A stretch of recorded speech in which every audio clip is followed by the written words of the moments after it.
नमस्कार। हमारे खास कार्यक्रम मध्य प्रदेश की महाभारत उपचुनाव की जंग में आपका स्वागत है। मैं हूं आपके साथ लोकेंद्र त्यागी। मध्य प्रदेश में उपचुनाव का बिगुल बज चुका है। नेता एक दूसरे के खिलाफ बयानबाजी में लगे हैं, लेकिन इसी बीच भाषा की मर्यादा खत्म होती दिखाई दे रही है। आगर मालवा में हुई एक सभा में प्रदेश के उच्च शिक्षा मंत्री मोहन यादव ने न केवल बेतु का बयान दिया बल्कि धमकी भी दे डाली। उन्होंने कांग्रेस प्रत्याशी विपिन वानखेड़े की ओर इशारा करते हुए कहा कि विधायक इसीलिए नहीं होते कि सरपंचों का शिकार करें, दम है तो जंगल जाओ, जानवर मारो। एक सभा को संबोधित करते हुए उन्होंने कांग्रेस सरकार के समय में अतिक्रमण के खिलाफ कार्रवाई का जिक्र करते हुए ईंट से ईंट बजा देने की धमकी दे डाली।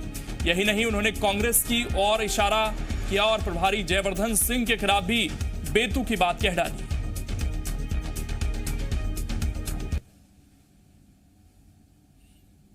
विधायक अपने में से कई लोग बने, कई इसलिए होते विधायक कि शिकार करे सरपंचों का। अरे शिकार करने के लिए तुमको जरूरत हो तो अगर हाथ में दम हो तो जंगल में जाओ, जानवर मारो। अगर आप अपने मनुष्य के बीच में चुने हुए जनप्रतिनिधि को मारने का अगर पाप करते हो तो आपको तो जीने का अधिकार भी नहीं। आप यहाँ रह कैसे रहो कि यादव समाज की धर्मशाला तोड़ने पहुंच गए? तुम्हारे बाप की इतनी हिम्मत हो गई कि तुम ईंट मशीन लेके निकल पड़े। अरे ईंट से ईंट बजा देंगे। ये सब प्रकार से निपटना जानते हैं। राजनीति करते हैं तो स्वाभिमान के साथ करते हैं, अच्छे के साथ अच्छे पे कदम मिला के चलना जानते हैं। लेकिन बुरा करने जाएगा तो घर से निकल लाएंगे और जमीन में गाड़ने वाले लोग हम है, ये भारतीय जनता पार्टी के लोग। मामूली बात नहीं है, मर जाए जो कर देंगे। इनको लिया है, उनको लिया है, पता नहीं किस नकली राजा के छोरे को लिया है। अरे वो राजा के ठिकाने नहीं पड़ रहे, उसके छोरे के क्या ठिकाने पड़ेंगे? सबको ठिकाने लगा देंगे। आगर मालवा में मंत्री मोहन यादव के बेतु के बयान पर कांग्रेस ने तीखी प्रतिक्रिया देते हुए इसे बीजेपी की संस्कृति करार दिया है और मंत्री मोहन यादव से माफी मांगने की मांग की है।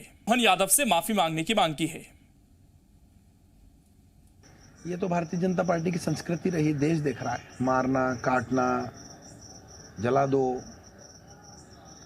मंत्री जी, अब आप मंत्री हैं, एक आम नागरिक नहीं है। पूरे मध्य प्रदेश का भार आपके कंधों पर है।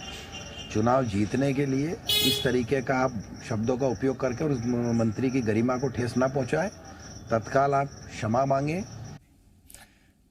वहीं अशोकनगर में कांग्रेस नेता दिनेश गुर्जर ने सीएम पर आपत्तिजनक बयान भी दिया। दिनेश गुर्जर ने सीएम शिवराज सिंह को पहले तो गरीब बताया, फिर कहा कि इनके पास महज 5 एकड़ जमीन थी, लेकिन आज हजारों एकड़ जमीन इन्होंने बना ली है।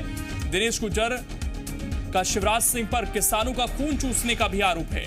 इन्होंने कहा कि ये अमीर हुए केवल किसानों का खून चूस कर, नहीं तो जब ये राजनीति में आए थे केवल 5 एकड़ जमीन थी, लेकिन आज हजारों एकड़ जमीन इन्होंने किसानों का खून चूस कर बना ली है।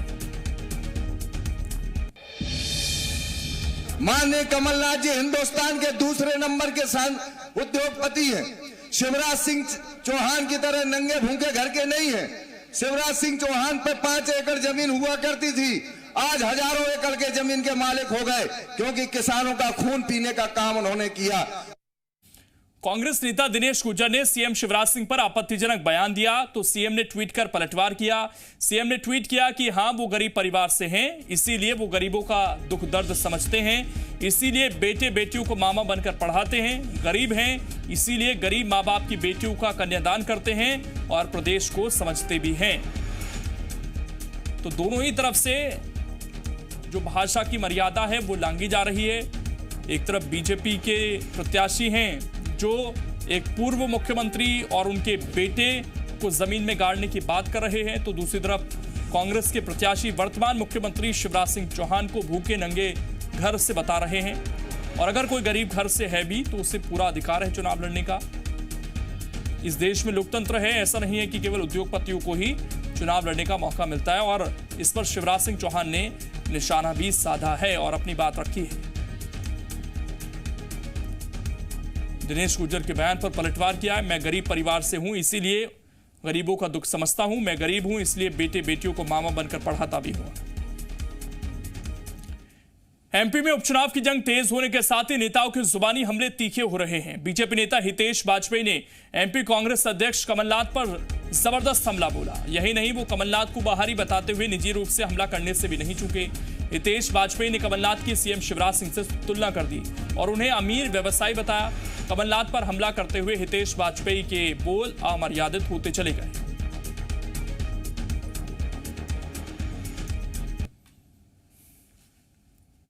कि कमलनाथ तो उद्योगपति हैं, पैसे वाले हैं। वो इतने ही नहीं है, वो आप मान के लिए जिन काले अंग्रेज की हम बात करते हैं ना, वो काले अंग्रेज हैं। आप देखिए जिसने इटली छोड़ा, कांग्रेस को पसंद आया, उसको राष्ट्रीय अध्यक्ष बना दिया। जिसने ईस्ट इंडिया कंपनी की राजधानी कलकत्ता को छोड़ा, उन कंपनी बहादुर को मध्य प्रदेश का अध्यक्ष बना दिया उठा के।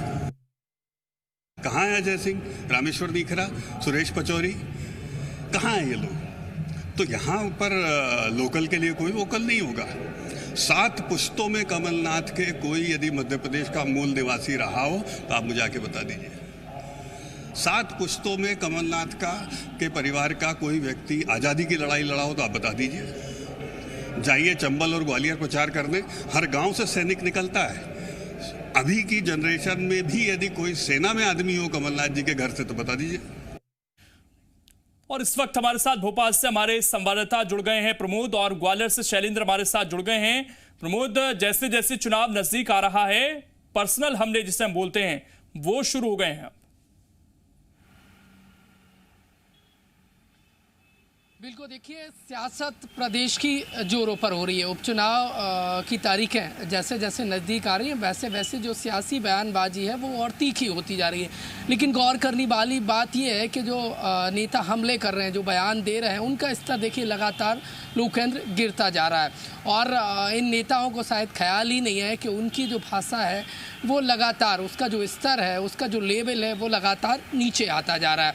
क्योंकि देखिए प्रदेश की सत्ता की लड़ाई है और सिंहासन, प्रदेश की जो सत्ता की सिंहासन पाने के लिए ये उपचुनाव के नतीजे बेहद महत्वपूर्ण है। ऐसे में एक दूसरे पर जो छींटाकसी की जा रही है, जो भाषा का इस्तेमाल किया जा रहा है वो लगातार गिर रही है। ऐसे नहीं है कि जो नेता बयान दे रहे हैं, मोहन यादव जो बीजेपी की तरफ से कैबिनेट मंत्री हैं, वो बयान दे रहे हैं, यदि वो देखकर साफ तौर पर अंदाज़ा लगाया जा सकता है उनकी भाषा का स्तर किस तरीके से नीचे गिर रहा है। दूसरी तरफ देखिए प्रदेश कांग्रेस किसान प्रदेश अध्यक्ष दिनेश गुर्जर जो बयान दे रहे हैं उनका स्तर देख लीजिए, और कई और नेता हैं उनके भाषा का स्तर देख लीजिए।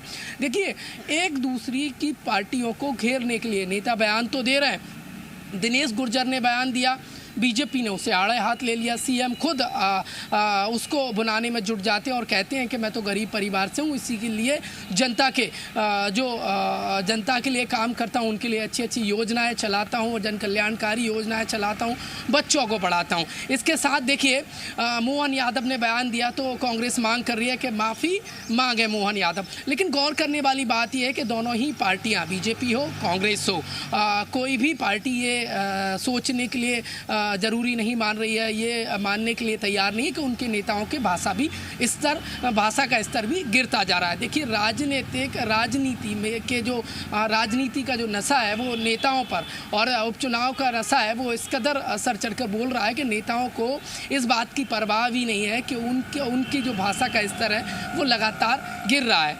बिल्कुल शैलेंद्र, अगर देखें तो 3 मुख्यमंत्रियों पर निशाने साधे गए हैं। पहला दिग्विजय सिंह को और उनके बेटे को जमीन में गाड़ने की बात कही जा रही है। दूसरी तरफ कमलनाथ को मध्य प्रदेश का ना बताया जा रहा है और ये कहा जा रहा है कि ये तो बाहर से आए, ये तो बड़े व्यवसायी रहे हैं। फिर तीसरा शिवराज सिंह चौहान को गरीब घर से बताया जा रहा है। यानी कि सियासत में सब इतने इस वक्त मशगूल हो गए हैं कि जो एक पद की गरिमा होती है उसको भी तार तार किया जा रहा है।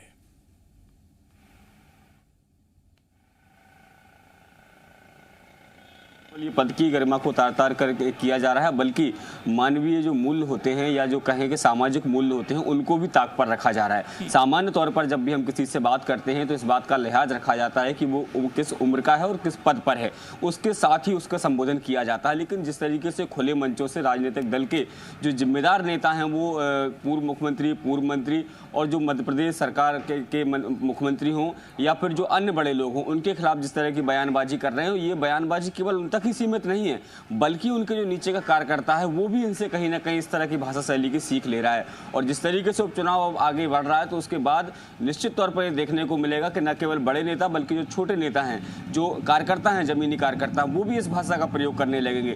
भले ही जो कई बार जब उनसे इस तरह के सवाल किए जाते हैं तो वो भाषा में मर्यादा की बात करते हैं, लेकिन जब वो खुद माननीय जब मंच पर आते हैं तो वो खुद ही भाषा की मर्यादा भूल जाते हैं। अक्सर ये कहा जाता है कि बड़े नेताओं का फॉलोअर्स जो होते हैं, जो कार्यकर्ता कार्यकर्ता होते हैं वो वही करते हैं जो उनके बड़े नेता उनको सीख देते हैं। और ऐसे में यदि कोई नेता ये कहता है कि जंगल में शिकार करने निकलिए या कौन कहाँ से आया है, इस तरह के जो बयान अगर वो देंगे तो कहीं ना कहीं ये तय है कि जो नीचे का कार्यकर्ता है वो उनसे सीख लेगा। जब वो नुक्कड़ पर बैठेगा, जब वो मोहल्ले में बैठेगा, जब लोगों से बात करेगा तो वो इसी तरह की भाषा शैली का प्रयोग भी करेगा, जो कि एक राजनीति के लिए कतई ठीक नहीं है।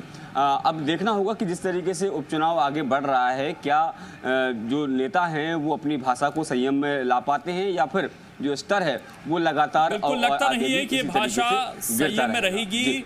और अब तक जिस तरीके से हमने ये पूरा चुनाव प्रचार देखा है, इसमें गद्दार शब्दों का खूब इस्तेमाल हुआ है। इसमें हम देख रहे हैं कि शैतान, साधु, इस तरह के शब्दों का इस्तेमाल खूब हो रहा है। और अब ये आगे बढ़ गए हैं और एक दूसरे पर लगातार निशाना साध रहे हैं। वहीं मंत्री मोहन यादव के बयान से पार्टी ने किनारा कर लिया है। एमपी बीजेपी अध्यक्ष वीडी शर्मा ने कहा कि पार्टी ऐसी बयानबाजी का समर्थन नहीं करती। इसके साथ ही वीडी शर्मा ने कांग्रेस नेता दिनेश गुर्जर के बयान की भी निंदा की। उन्होंने कहा कि मुख्यमंत्री का जो अपमान किया गया है उसका बदला जनता लेगी।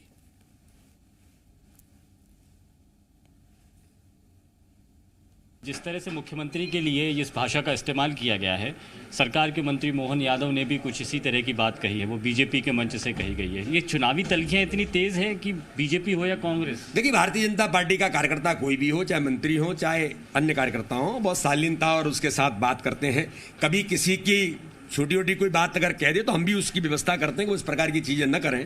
लेकिन भारतीय जनता पार्टी शालीनता के साथ, हमारा जो नेतृत्व है, हमारे जो कार्यकर्ता हैं, वो शालीनता के साथ ही बात करने का प्रयास करते हैं। इस वक्त में दोनों पार्टियों ने पोलिंग बूथ पर नज़र बनाकर रखी है। कांग्रेस की भी नज़र इसी तरह से है, लेकिन इस बार बहुत फोकस करके कांग्रेस को डर है इस बात का कि नामांकन फॉर्म में बीजेपी अफसरों के जरिए कुछ गड़बड़ करा सकती है, फॉर्म रिजेक्ट किए जा सकते हैं। जिनकी ज़मीन खिसक जाती है, जिनके पास नेता नहीं बसते, जिनके पास कार्यकर्ता नहीं बसते, तो वो इसके अलावा और क्या बोलेंगे। पहले ईवीएम की कहानी करते थे, मोदी जी ईवीएम ऐसा कर रहे हैं, अमित शाह ईवीएम में खेल कर रहे हैं, अब ये करने लग गई। ये क्या झूठ छल कपट के आधार पर तुम गलती से उद्योगपति मुख्यमंत्री बन गया, जिसने मध्य प्रदेश को बंटा ढार कर दिया 15 महीने के अंदर दिग्विजय सिंह के इशारे पर।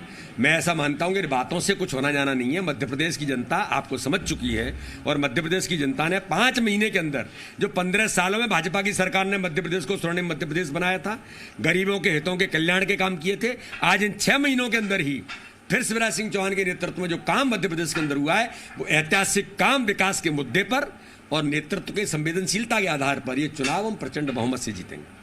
थैंक यू वेरी मच हमसे बात करने के लिए। वीडी शर्मा साहब कह रहे हैं कि बीजेपी में अगर कुछ गड़बड़ होता है तो उसके लिए व्यवस्थाएं हैं।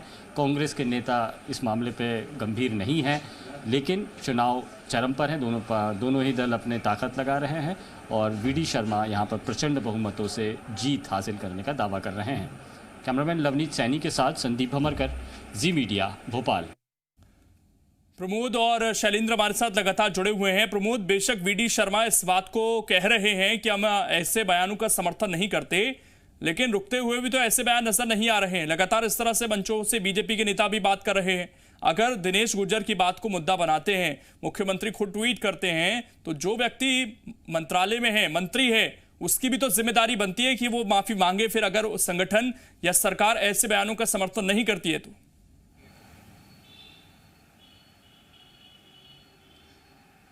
बिल्कुल, देखिए, दोनों ही पार्टियों के बड़े नेता ये बात समझते हैं कि जो बयान आ रहे हैं, जो उनके जो चाहे तो मोहन यादव हों, दिनेश गुर्जर हों, दोनों ही अलग अलग पार्टियों से आते हैं, उनके जो बयान है, दोनों ही पार्टियों के, बीजेपी और कांग्रेस के बड़े नेता इस बात को जानते हैं और इस बात को भांपते हुए और कि जनता नाराज़ ना हो जाए। और यही वजह है कि अनुशासन का एक बात कहते हुए बयानों से किनारा कर रहे हैं। देखिए, दिनेश गुर्जर के बयान की बात करें तो कुछ ही देर पहले मैंने कांतिलाल भूरिया से बात की थी और जो कांग्रेस के सीनियर लीडर हैं, उन्होंने साफ तौर पर कहा कि इस तरीके की बयानबाजी कतई ठीक नहीं है।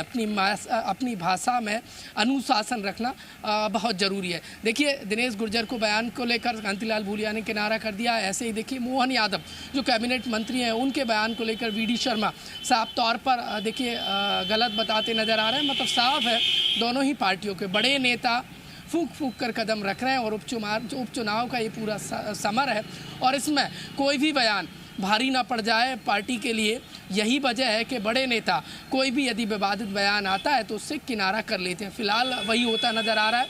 बीजेपी और कांग्रेस दोनों ही पार्टियों के बड़े नेता, चाहे तो मोहन यादव हों या फिर कांग्रेस की तरफ से हम कहें दिनेश गुर्जर के बयान से फिलहाल किनारा करते नज़र आ रहे हैं और ठीक से जो सवाल करते हैं जब हम तो बयान देते नज़र नहीं आ रहे हैं। मतलब साफ है, देखिए जनता को खुश रखना चाहती है बीजेपी और कांग्रेस हो, बिल्कुल कतई नहीं चाहती। बड़े नेता इनकार करते हैं लेकिन छोटे नेताओं पर कार्रवाई नहीं होती और इसीलिए शायद से इस तरह की बयानबाजी लगातार होती रहती है। शैलेंद्र, एक और जो वीडी शर्मा से सवाल पूछा गया था वो ये था कि कांग्रेस ये कह रही है कि हो सकता है कि अधिकारियों के जरिए नामांकन में कुछ गड़बड़ करा दी जाए और नामांकन रद्द करा दिया जाए। इसको लेकर, क्योंकि ग्वालियर में सबसे ज्यादा सीटों पर चुनाव हैं, क्या सचेत नजर आ रही है कांग्रेस और इन आरोपों में कितना दम नजर आता है? क्योंकि आज तक तो ऐसा देखने को नहीं मिला कि विपक्ष की जो पार्टी है उसे इस चीज का डर हो कि उनके नामांकन रद्द कराए जा सकते हैं। इस बार ऐसा डर क्यों है? देखिए, शायद इस बार डर इसलिए भी हो सकता है क्योंकि जो पहली बार ये मध्य प्रदेश के इतिहास में ऐसा मौका है कि 28 जगह उपचुनाव होने हैं और ये उपचुनाव ये तय करेंगे कि आखिर मध्य प्रदेश में शिवराज सरकार बचेगी या फिर एक बार फिर कमलनाथ की वापसी होगी। यही कारण है कि कांग्रेस जो है वो हर कदम को फूंक फूंक कर रख रही है और जिस तरीके से पिछले दिनों जो कुछ आयोजन हुए उसको लेकर जिस तरीके से कांग्रेस ने आरोप लगाया, खुद मध्य प्रदेश के पूर्व मुख्यमंत्री कमलनाथ भी कई बार मंचों से कह चुके हैं कि अधिकारी बीजेपी का बिल्ला लगाकर ना घूमे, जब हमारी सरकार आएगी तो एक एक दिन का एक एक पल का हिसाब लिया जाएगा। यानी कहीं ना कहीं जो है वो आरोप जो है वो कांग्रेस के शुरू से ही है, क्योंकि वो जानते हैं कि वो सरकार में है, 28 जगह उपचुनाव हैं, बाकी जगह तो आचार संहिता भी लागू नहीं है और ऐसे में कहीं ना कहीं जो पद का दुरुपयोग है, चाहे वह मंत्री हो, चाहे उनके बड़े नेता हो, चाहे मुख्यमंत्री हो, उसका प्रयोग जो है वो बिल्कुल राजनीति इस वक्त हो रही है और ऐसे में हर वो हथकंडा अपनाया जा रहा है जिससे इन 28 सीटों पर जीत हासिल की जा सके, चाहे उसमें फिर भाषा की मर्यादा को ही क्यों न लांघा जाए। शुक्रिया शैलेंद्र आपका जुड़ने के लिए और हमारे भोपाल से भी सहयोगी जुड़े हुए थे। प्रमोद, आपका भी शुक्रिया जुड़ने के लिए। वहीं सीएम शिवराज सिंह चौहान ने कमलनाथ पर तीखा हमला बोला है। उन्होंने कहा कि कमलनाथ बौरा गए हैं, कांग्रेस सरकार ने 15 महीने में कोई विकास कार्य नहीं किए। ग्वालियर पहुंचे सीएम शिवराज सिंह ने कहा कि कोरोना काल में जो काम बीजेपी सरकार ने किए हैं वो केवल उनका ही भूमि पूजन और शिलान्यास कर रहे हैं। दरअसल कल अशोकनगर में आयोजित सभा में कमलनाथ ने सीएम शिवराज सिंह और सिंधिया के साथ ही मोदी पर भी टिप्पणी की थी। अब हम कोरोना काल में भी विकास के काम कर रहे हैं, शिलान्यास भी कर रहे हैं और कोरोना काल में जो काम हमने किया उसका लोकार्पण भी कर रहे हैं। अब उनको तकलीफ है कि वो तो कहते थे मेरे पास पैसे ही नहीं है, हम कहते हैं पैसे की कमी नहीं है, लगातार विकास के काम हो रहे हैं। अब इससे वो परेशान ना हो तो करें क्या। और छोटे से ब्रेक के लिए आप रुकेंगे, जल्द वापस लौटेंगे।